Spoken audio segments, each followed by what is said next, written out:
오늘 내용은 7번째 표적과 5번째 자기 선언이 있는 나는 부활이요 생명이니라 라고 하는 그 선언까지 있는 11장의 첫 부분입니다. 함께 등장하는 이 표적과 선언이 함께 등장하는 부분은 상당히 중요하다라고 생각하실 수 있겠죠.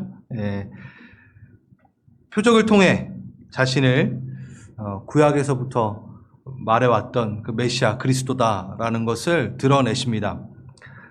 이 부분을 저는 묵상하면서 이런 생각이 들었습니다. 7이 뭐죠, 여러분? 완전수죠, 그렇죠? 그 7번째의 표적은요, 그 6개 앞에 그 6개의 표적을 또 다 합친 것처럼 끝판왕이라 그래야 되나요? 모든 표적을 다 합쳐서 선포하듯 아주 중요한 표적이 등장하게 됩니다. 하나님은 행동으로, 표적으로 자신이 하나님의 아들이며 또 그리스도신 것을 이렇게 선포하는 내용들이 나오죠. 그리고 자기 선언으로, 말로, 이번엔 말로 또 그 그리스도이심을 선포합니다. 우리의 주인이심을. 그래서 7번을 행동으로 보이시고 또 7번을 말로써 설명하시고, 그러니까 완전하게 7번, 완전하게 7번, 행동으로, 말로. 전 이걸 보면서 와, 충분하다 하시는 것 같아요. 너희가 이 7번의 표적과 7번의 이 자기 선언을 잘 묵상하고 너가 그 안에 들어오면은 나를 알기에 충분하다라고 하시는 것처럼 그 완전하게 자기를 보여주시는 그 모습을 저는 묵상할 수 있었습니다. 자, 볼까요? 7개의 표적이 어땠나요? 처음에는 가나의 혼인잔치, 물을 포도주로 만드시면서 말씀에 의한 구원이 있었습니다. 이 뒤에 내용들은 좀 신학적으로 좀 딱딱하게 써 있는 부분인데 우리가 이미 해왔으니까 여러분 기억하실 거예요. 끊어졌던 혼인관계가 다시 언약의 포도주로, 새 언약으로 결혼식이 다시 소생되어지는, 그 혼인관계가 다시 이어지는, 끊어졌던, 멈춰졌던 혼인잔치가 다시 일어나게 되는 그 일들에 대해서 첫 표적으로 탁 얘기하시기 시작하시면서 어떡하죠? 나를 먹어야 된다. 오병이어에서도 난 영생이야. 너가 나를 먹어야 돼. 너가 나를 먹고 마셔야 돼. 라는 것들을 표적으로 보이시고, 이 모든 것을 압축하여 보이신 게 저는 오늘의 이 나사로를 살리시면서 본인이 영원한 생명이라는 걸 다시 한번 말씀하시는 것들을 저는 묵상하게 되었습니다. 자, 7번째 표적 한번 볼까요? 어떤 병자가 있었습니다. 마리아와 그 자매 마르다의 마을 베다니에 사는 나사로입니다. 나사로, 베다니. 좀 배경을 좀 알기 위해서 요단강 건너편 베다니라고 되어 있고 저기 예루살렘 근처에 베다니라고 되어 있죠. 지금 예수님은 어디 계시냐면 요단강 건너편. 저기 보시면은 헤롯 아켈레오 그리고 헤롯 안디바라고 하는 그 통치 구역이 색깔로 바뀌어져 있는 거 아시죠? 녹색 구역과 분홍색 구역이 있습니다. 예수님께서 예루살렘에서 돌로 치러 하는 자들을 피하여 저번 주에 어디로 피하셨죠? 요단강. 세례 요한이 세례 베풀던 그곳. 그래서 그곳에 요단강 건너에 계셨던 거예요. 그러니까 행정구역이 다르니까 이렇게 잡으러 오는 부분에 있어서 좀 떨어져 있는 곳이죠. 예. 그곳에 저번 주 저희가 기억하시죠? 예수님 어디 계셨는지, 그렇죠? 저번 주 우리가 그거 강해로 몰랐으면은 예수님이 어디서부터 어디로 이동하는지 잘 모릅니다. 근데 우린 명확하게 알죠? 저기에서부터 베다니로부터 이제 이동을 하시는 것이 바로 나사로에게 가시는 그 길이에요. 이 길이 32km에서 35km 됩니다. 그러니까 하루길이 넘는 길이 되고요. 저 베다니에서 예루살렘까지는 아주 가깝죠. 그래서 2.5km 정도. 그래서 예수님께서 저기 위에 갈릴리 지역에서 활동을 하시다가 가버나움에서 활동을 하시다가 예루살렘으로 항상 내려오실 때는 어디에 머물렀었죠? 자주 베다니에 있는 마리아와 마르다의 집, 나사로의 집에서 묵으셨던 거예요. 거기에 가면은 집도 절도 절이 아니고 절하면 안 되는구나. 집이 없으신 예수님이 절 가시면 안 되니까 집도 없고 누울 자리도 없으셨던 우리 예수님이 편히 누울 수 있는 그 공간, 바로 이 베다니 이 집. 그럼 여러분 한번 상상을 해보세요. 그곳에서 시간을 보내시면서 어떠한 교제가 있었을까? 정말 자주 가셨을 것이고, 예수님께서 그래도 편히 누울 수 있는 그 공간, 예수님이 참 기뻐하시면서 많은 얘기를 했겠죠. 그래서 마리아와 마르다와 나사로와 깊은 친밀한 관계를 가지셨고, 정말 사랑하는 자였던 거죠. 예, 그곳에 머무시면서 누렸던 시간들을 여러분 생각하시면서 이걸 봐야 됩니다. 예수님만 거기 묵었겠습니까? 그쵸? 12명의 홈리스들. 집이 없잖아요. 지금. 그러니까 13명이죠. 예수님까지. 그래서 그 남정네들을 다 케어하면서 재우면서 얼마나 참 그 축복된, 힘들었을까요? 얼마나 기뻤을까요? 그렇죠? 자, 그런데 아주 그냥 지나칠 수 없는 의아한 부분이 나옵니다. 2절. 지금 나사로의 이야기인데 솔직히 이 11장은요, 나사로의 대사가 한마디도 안 나와요. 예수님이 나사로랑 대화하는 게 없어요. 명령하시고 끝나는 거. 나오라. 그거 하나예요. 솔직히 여기에 많이 대화를 하고 나누는 사람은 마르다입니다. 그래서 오히려 많은 분들은 이건 마르다의 이야기다, 나사로의 이야기가 아니다라고도 이야기하죠. 근데 참 재밌게도 마리아에 대한 설명을 합니다. 보세요. 마리아는 굳이 마리아에 대한 설명하면서 향유를 주께 붓고 머리털로 주의 발을 닦던 자요 라고 이야기합니다. 이 내용이 어디 나오는지 아세요? 12장에 나옵니다. 그러니까 곧 나올 거라는 거죠. 좀 있으면 말할 거예요. 좀 있으면 나올 거예요. 등장할 거예요. 그래서 요한이 일부러 굳이 앞에다가 마리아를 설명할 필요가 없다라는 거죠. 그런데 마리아를 설명을 합니다. 이거 왜 그러냐? 이 향유 옥합을 깨트리고 주의 발을 닦는 이 사건이 이 나사로의 사건과 면밀하게 붙어 있기 때문에 그 의미를 찾기 위해서 마리아를 소개를 합니다. 마리아가 예수께 향유를 붓고 그 발을 닦았던 그 행위는 무엇이었죠? 12장 7절 나중에 하겠지만 예수께서 이르시되 그를 가만히 두어 나의 장례할 날을 위하여 그것을 간직하게 하라. 그 행위를 비난하지 마라. 유다가 이거 얼마짜리인데 이거 나중에 이거 안 하고 가난한 사람한테 나눠주면 훨씬 좋았을 거예요. 막 이렇게 했을 때 예수님께서 이는 나의 장례를 준비하는 것이니 놔두라 라고 얘기하시는 장면을 지금 요한은 이미 겪었고 그것을 알고 있기 때문에 이 앞에다가 12장에다 다룰 것인데 또 앞으로 갖고 온 거죠. 예, 연결된다는 겁니다. 이거는 예수님의 이야기라는 거, 나사로의 이야기 아니라 예수님의 이야기라는 것도 이야기합니다. 십자가 죽음과 부활에 대한 본질이 담겨 있을 것이라 라고 지금 얘기하고 있는 거죠. 자, 계속 가겠습니다. 사랑하는 자가 병이 들었나이다. 네.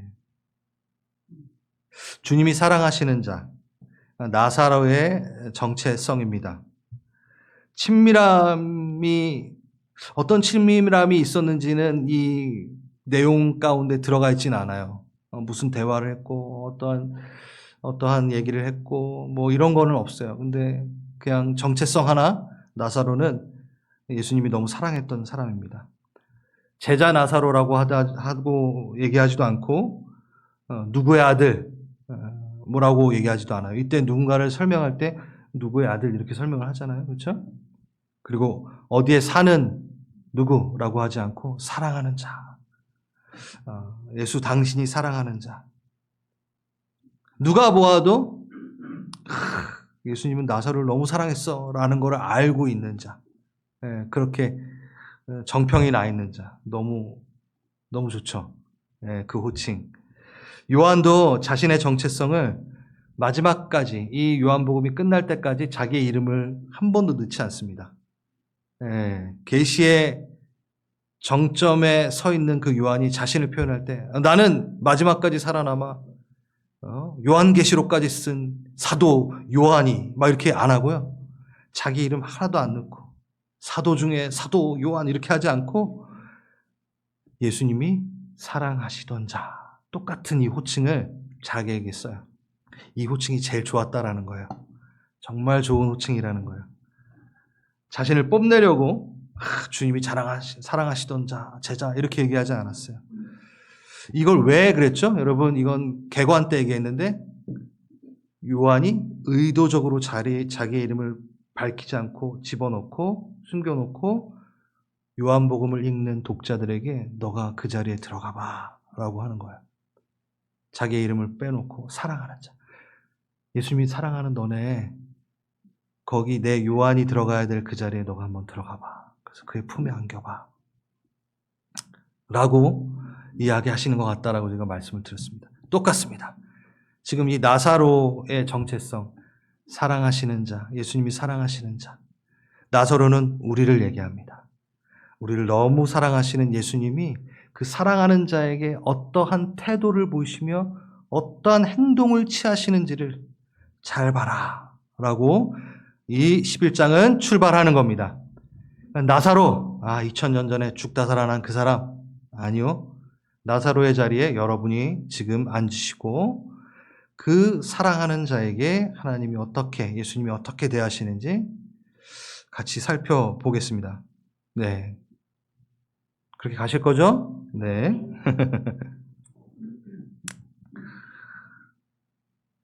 4절은 좀 뒤에 할게요. 4절은 좀 뒤에 하고 5절.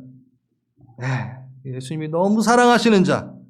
근데 충격적이게도 아픕니다.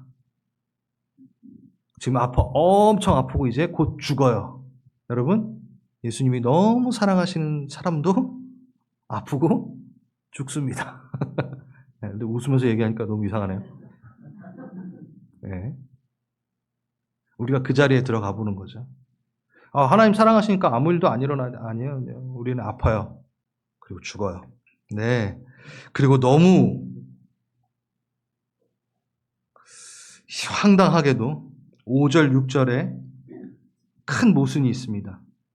예수께서 본래 마르다와 그 동생과 나사로를 사랑하시더니, 특별히 사랑하셨으니 당장 달려가 그를 고치셨느니라 안 돼 있어요.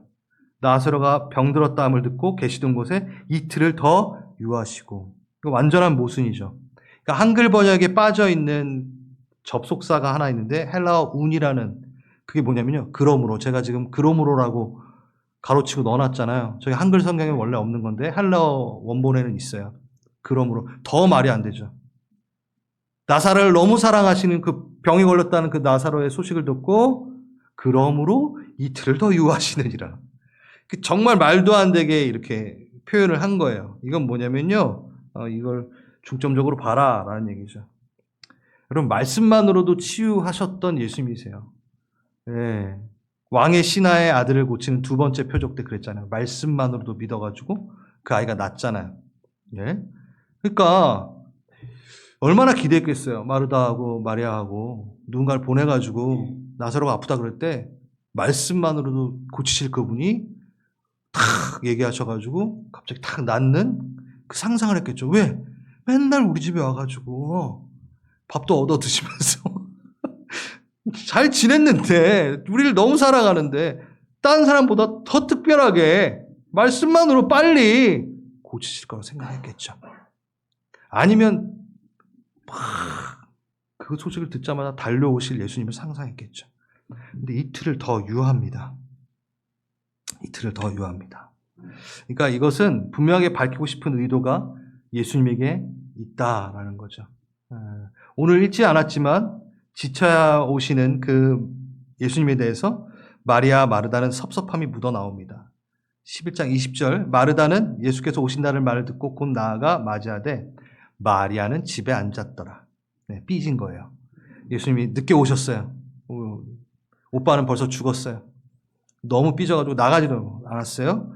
마리아도 나오긴 나왔지만 예수께 여짜오되 주께서 여기 계셨더라면 내 오라버니가 죽지 아니하였겠나이다. 네, 섭섭함이 묻어나옵니다. 이건 뭘까요? 네, 내가 원하던 그때에 그 장소에 그 시간에 왜 없으시고 뭐 하시다 이제 등장하십니까? 우리죠. 맞습니다. 근데 솔직히 이 자리에 있으면요, 저도 똑같이 반응했을 것 같아요. 뭐 불편한 장면이죠, 솔직히. 좀 빨리 오셔서 다 해결했으면 좋겠는데 우리 인생에 이런 일들이 수도 없이 많습니다. 하지만 우리는 예수님을 우리의 시공간 안에 가둬놓을 수 없다라는 것을 알고 있어야 됩니다. 이 얘기를 하면 더 섭섭해하시겠지만 주님께서는 그가 하시는 일들에 대해 일일이 다 이해시키시고 그가 하시진 않아요. 설명도 없이 막 하세요. 그의 지체하심과 그의 공백은 수학 공식처럼 이렇다라고 설명할 수 없는 부분들이 상당히 많습니다. 물론 약간은 설명할 수 있어요. 근데 오늘 그거 설명 안 할 거예요. 그거 오늘 주제가 아니기 때문에. 이 본문을 가지고 기도응답의 그 지체하심에 대해서 그 이유에 대해서 얘기할 수 있습니다. 많이 이 본문을 갖고 그 얘기를 합니다. 고난의 이유에 대해서 또 우리는 인내해야 된다라는 그 이야기를 이 본문을 통해서 적용할 수 있습니다. 그런데 요한이 의도하는 오늘의 주제는 그 얘기가 아니에요, 솔직히. 그 얘기가 아니에요. 앞에서 계속 제가 말씀을 드렸듯이 지금 예수님에 대한 이야기를 하고 있는 겁니다. 왜 이렇게 늦어요? 우리가 왜 기다려야 돼요? 기도의 응답이 지체되는 이유가 뭡니까? 그걸 알려고 하는 본문이 아니라는 걸 다시 한번 말씀을 드립니다. 그렇기 때문에 오늘 저는 이 주제에 대해서 믿음의 선포만을 하고 가고 싶습니다. 왜? 라는 말보다 우리 이렇게 선포합시다. 같이 읽어볼까요? 시작.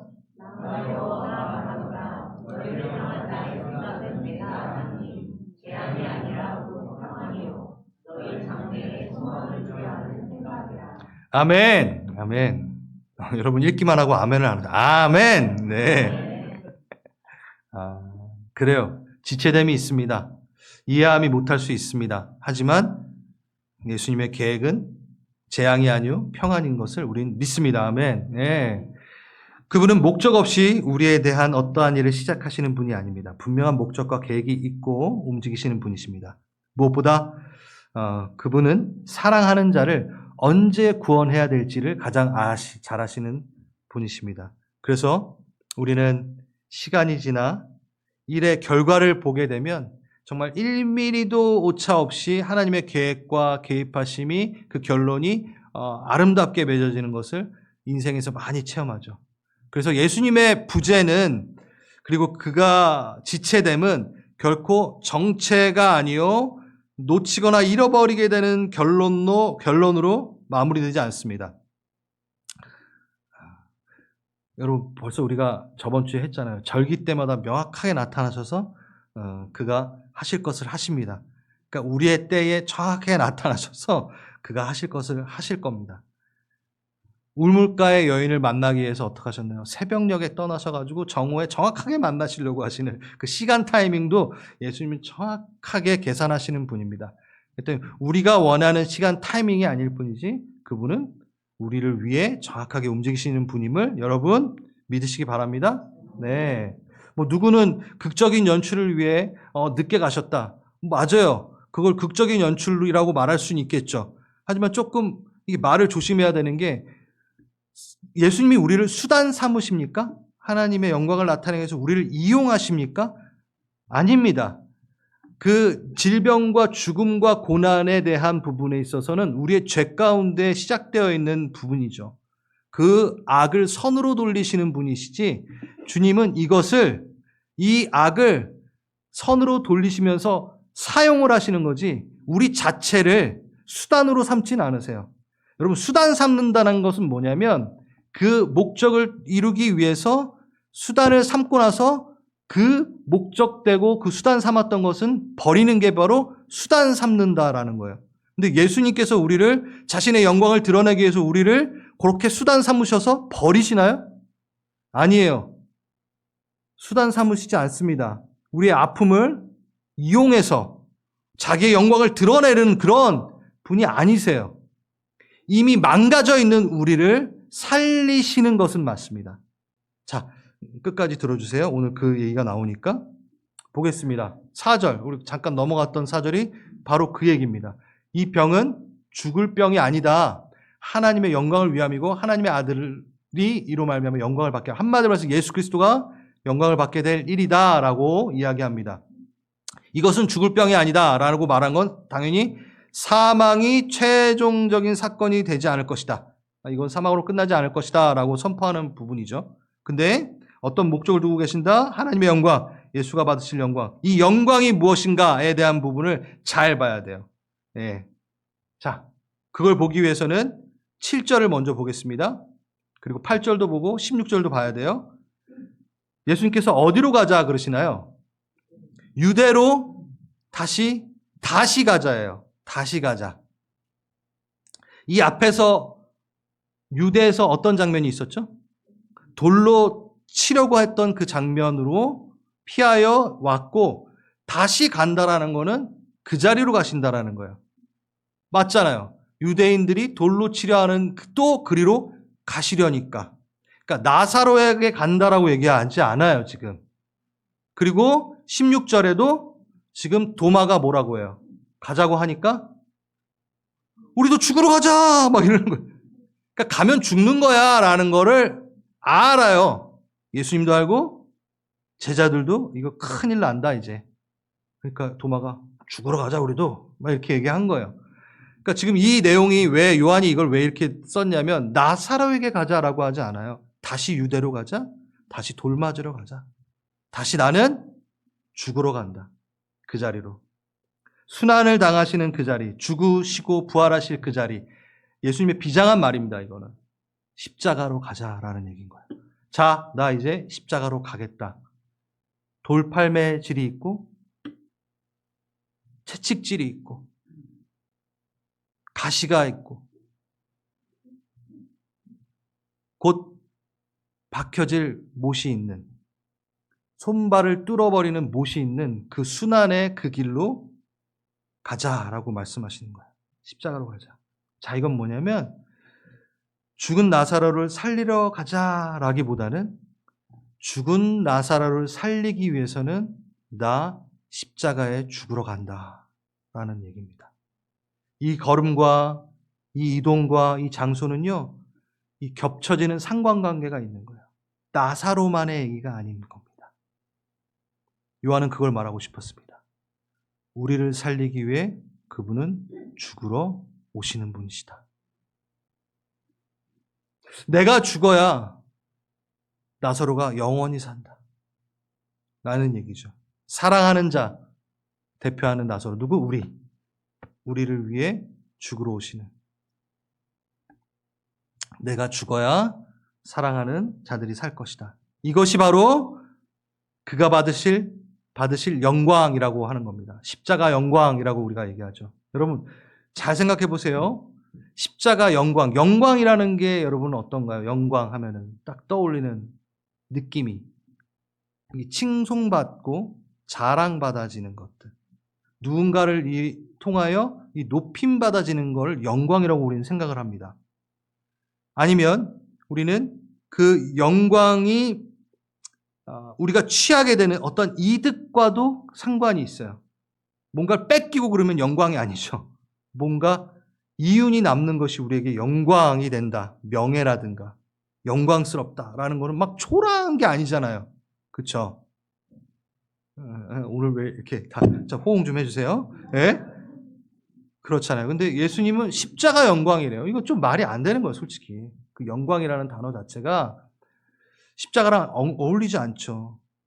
죽은 자를 살리는 기적을 보여 인기를 얻고 명성을 얻는 영광을 지금 말하시나요? 예수님께 이득되는 어떤 영광을 말하시나요? 십자가 영광이? 그렇지 않습니다. 자, 12장 16절에 뭐라고 얘기하시냐면 예수께서 영광을 얻으신 후에야 그들이 깨달았다. 이거면 십자가 사건 이후에야 깨달았다. 이걸 영광, 십자가를 영광으로 지금 얘기하고 있어요. 12장 인자가 영광을 얻을 때가 왔도다. 예수님께서 십자가 지시는 그 타이밍에 대해서, 그 일에 대해서 내가 이제 영광을 얻을 때가 왔다. 한 알의 밀알이 땅에 떨어져 죽으면 이 얘기를 십자가 죽는 얘기하시면서 영광이래요. 죽음이 영광이라는 거예요. 지금 예수님은 이 영광에 대한 이미지가 우리는 완전히 이제 바꿔야 됩니다. 물론 이 부분이 있어요. 근데 이 요한복음에서 말하는 영광의 이미지는 완전히 다릅니다.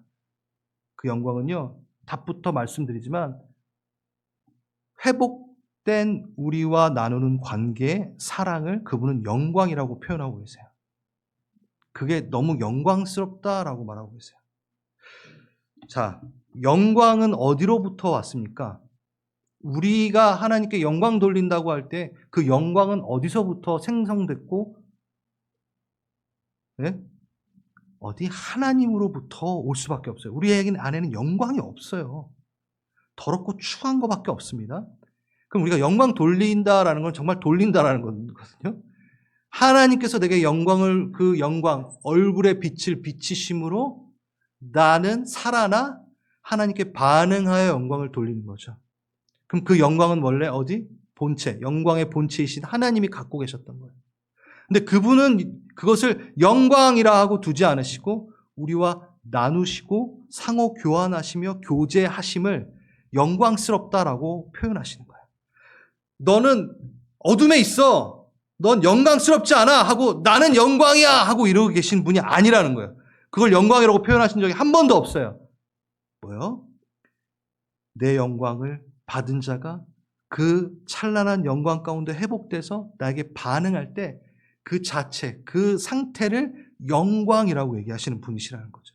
그렇기 때문에 십자가 영광이라는 거는 너를 회복시키고 너와 교제 나누며 친밀한 사랑을 나누는 것이 내게 영광이야. 이 얘기죠. 근데 우리는 어때요? 여러분의 영광스러운 삶을 살기를 원하십니까? 아멘? 그럼 대부분 우리는 예수님이 제외되어 있어요. 특히 세상은. 예수님이 들어갈 자리가 없어요. 내가 영광 받아야 되니까. 내 안에 이득이 있어야 되고, 내가 잘 살아야 되고, 내가 건강해야 되며, 내가 많은 부를 누리고 명예를 누려야지만 내게 영광이다라고 우린 얘기하잖아요. 어디 우리 영광에 예수님을 초청한 적이 있나요? 예수님의 교제 안에, 예수님과의 친밀한 그 사랑 안에 그 가운데 있을 때 그게 나에게 영광되었습니다. 그럴 때 우린 고난 가운데도 영광일 수 있어요. 여러분, 그 안에서 예수님과 더 친밀해질 때에는 그것이 영광이라는 거예요. 여러분이 질병 가운데 있을 때 그게 영광일 때가 있습니다. 주님과 가까워진다면 영광이죠. 예수님은 그것을 영광으로 삼으시는데 우린 그걸 영광으로 삼지 않는다? 배신자들, 나쁜 사람들. 다시 한번 영광을 우리가 점검했으면 좋겠습니다. 내가 지금 영광스러운 삶을 살고 있는가? 때깔 좋고 좋은 걸 누리고 명예, 이름이 높아지고 이게 아니잖아요.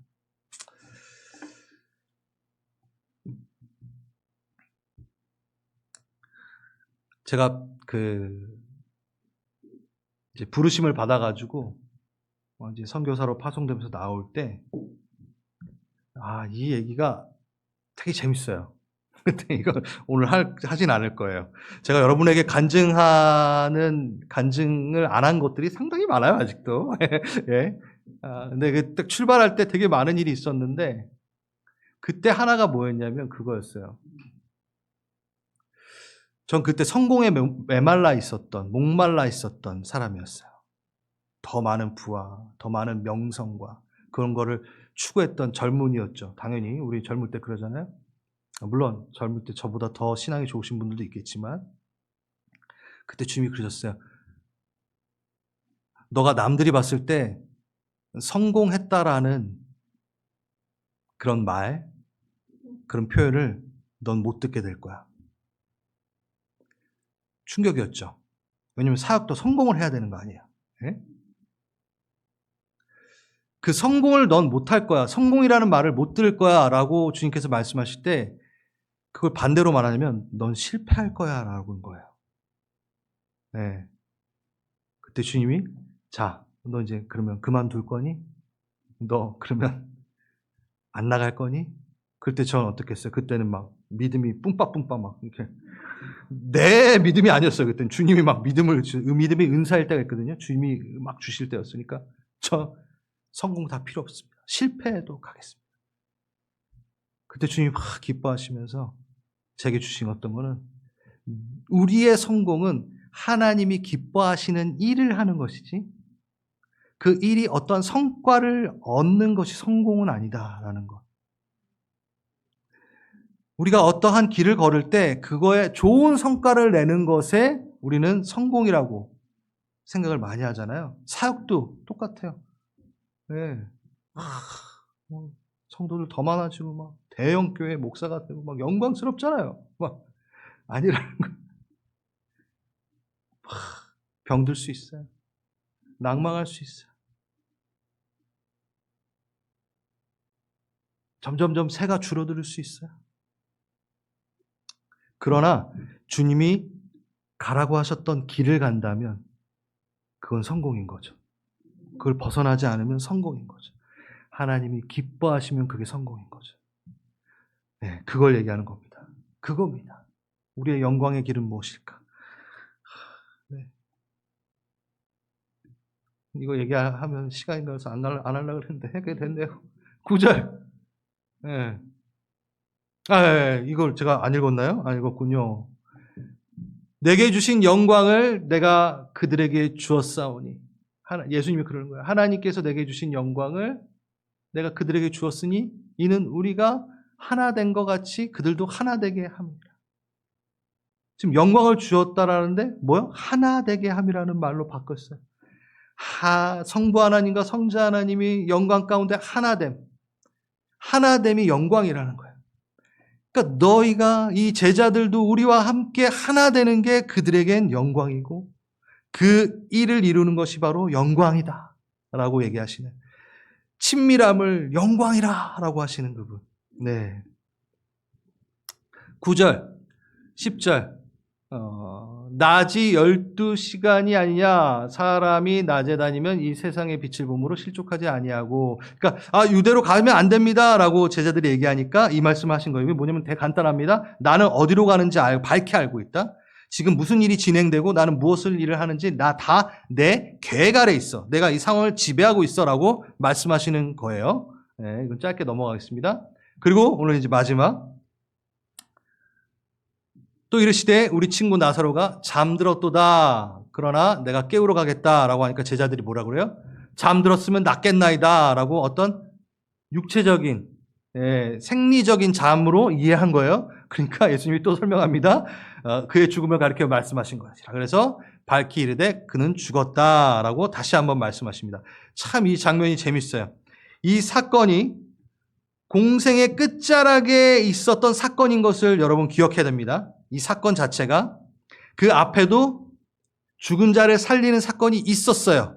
예, 회당장 야이로의 딸, 죽은 그 아이를 살리는 장면이 하나 있었고, 그리고 나인성 과부의 아들이라고 하는 장례 행렬이 딱 이렇게 올 때 그 아들을 살려내시는 두 가지가 그 앞에 있었어요. 예, 여기 지금 요한복음에서 다루진 않았지만, 근데 요한은 다른 복음서가 다 전달되어져서 읽혀졌던 걸 알고 마지막에 요한복음을 썼잖아요. 제일 마지막에. 그러니까 이 사건들을 다 알고 지금 다른 데 적혀져 있는 나사로 사건을 딱 배치시킨 거예요. 이걸 기억해야 돼요. 이게 뭐냐? 이거예요. 의문의 여지를 남기고 싶지 않았던 겁니다. 예수님도 그렇고. 공관복음에서 그 죽었다 살아난 그 사건에 대해 사람들은 이렇게 말할 수도 있어요. 그 완전하게 죽은 게 아니었어. 혼수 상태에 빠졌다가 그때 싹 살렸겠지라고 막 수군됨도 있었겠죠. 근데 그런 얘기도 막 이렇게 있었을 때 요한은 마지막 나사로의 사건을 딱 배치시키면서 뭐요? 이틀을 더 유하시고 나중에 보면요 썩은 내가 날 때까지 그거는 이 요한복음의 의미가 분명히 있다. 실제로 해석한 주석서도 이런 게 있어요. 죽은 지 오래되지 않았다. 그 아이의 눈동자가 깜빡였고 그 아이가 죽은 게 아니라는 사실을 깨닫고 일어나라고 명령하셨다. 이런 주석서가 있어요. 이런 주석자들 때문에라도 요한은 이걸 다루고 싶었고 예수님도 이걸 다루고 싶었던 거예요. 자유주의 신학자들 때문에 이렇게 번거로운 수고를 하셨던 거죠. 예수님은 이틀을 더 기다리셨다가 도착하셨을 때는 나사로가 죽은 지 이미 나흘이 지나 있는 상태. 우리 한국에서 3일장 하는 게 있잖아요. 3일 동안. 그렇죠? 이제 죽은 지 오래되지 않았기 때문에 살았을 것이다. 깜빡 혼수 상태였을 것이다. 라는 의문의 여지는 사라집니다. 정말 나사로는 죽었습니다. 나사로는 죽었습니다. 그리고 우리도 죽습니다. 우리는 살아가는 게 아니라 뭐라 그러죠? 죽어가고 있죠. 왜 자꾸 얘기할 때 제가 웃죠? 죽는 게 좋아서 그런가? 여러분 어제보다 여보래. 오늘 제가 좀 말을 이렇게 했는데 잠을 잘 못 자서 어제보다 오늘 죽음보다 더 멀어지신 분이 있습니까? 아니요. 우리는 날마다 죽음과 가까워지고 있어요. 이 세상에 태어난 사람은 누구나 800 아니면 100세 되면은 다 소진해서 없어지고 마는 육체의 생명을 갖고 있습니다. 소진해지는 육체의 생명. 이러한 육신의 생명은 영원한 삶을 보장해 주지 않아요. 그러니까 일시적인 생명이요. 불완전한 생명이죠. 그거를 가르쳐 주고 계신 겁니다. 자, 이런 예언을 좀 잘 들진 않지만 이 죽음에 대한 부분을 좀 이렇게 좀 들여다보고 싶은 마음이 있어서 생각을 해봤어요. 생각이 딱 났는데 제가 어떤 장례 지도사가 이렇게 인터뷰하는 거를 본 적이 있어요.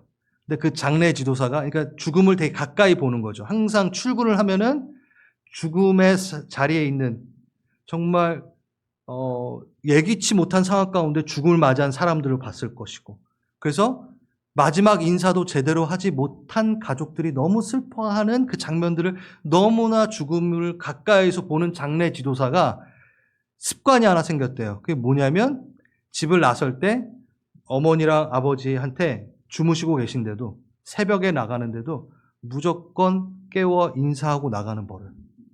왜?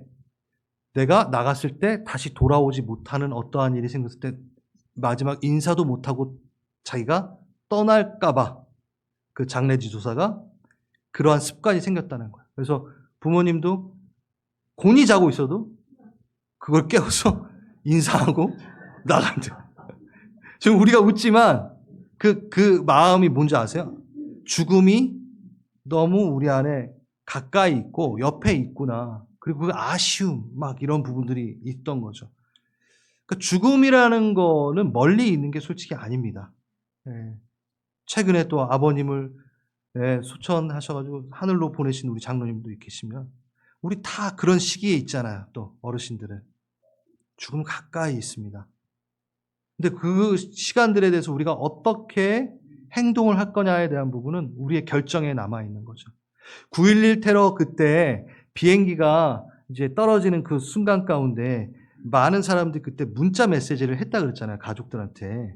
그때 여러분 그 가족들한테 보내는 문자에 내가 돈 못 갚은 게 있으니까 이걸 뭐 갚아라 야 돈 받을 거 있다 이런 거 그 절체절명의 순간에 다 남겼던 내용은 뭐죠? 사랑한다 였어요. 여러분 우린 시간차만 있을 뿐이지 우린 다 떨어져가는 비행기를 타고 있는 거예요. 여러분 다 곧 죽어요. 저도 죽어요. 시간차만 있을 뿐이 우린 다 죽습니다. 왜? 죄인이기 때문에. 안 죽으시는 분, 그럼 그분은 죄인이 아니에요. 근데 죽는다면 죄인인 거예요. 다 죽어요. 그래서 다 하늘 아래에 있는 자는 죄인인 거죠. 그래서 죽습니다. 그때 마지막에 하는 말, 사랑한다는 말. 사랑한다는 말. 그 말이에요. 그럼 우리가 조금 확장해서 우리는 그 사랑한다는 말을 정말 수시로 해야 돼요. 우리 옆에 사람에게, 내 아내에게, 함께 있는 자들에게, 그리고 누구에게? 또 예수님에게. 예수님에게. 제가 누누이 말씀드리잖아요. 눈 감고 뜨면은 바로 계실 분이 예수님입니까? 여러분, 계속 예수님한테 사랑한다고 얘기해야 돼요. 사랑한다. 그 고백을 해야 됩니다. 사랑하는 자로서 그 고백을 하십시오. 네. 이 말씀을 하신 후에 또 이르시되 우리 친구가 나사로가 잠들었다. 잠들었다. 이 잠자다라는 표현, 정말 기가 막힌 표현. 오늘 우리 기독교의 핵심되는 이야기들을 지금 계속 하고 있는 겁니다. 예수님은요, 하나님의 자녀의 죽음은 세상의 죽음과 다르다라는 것을 표현하기 위해 잠들었다라는 표현을 탄생시키십니다. 이거 예수님이 처음 말한 거예요. 이거를 우리가 아이디어를 얻어서 말하긴 하지만 예수님이 첫 번째 쓴 표현이라고요. 이렇게 그거 등록을 하셨어야 돼요. 이걸. 네. 예수님이 하나님의 사랑과 세상 이들의 죽음이 다르다라는 것을 말하고 싶으셔서 우리에게 가르쳐 주신 게 잠들다라는 말이에요. 물리적인 잠이 아니에요. 영생을 드러내시기 위해 표현한 잠들다예요. 그거를 바울이 잘 알았죠.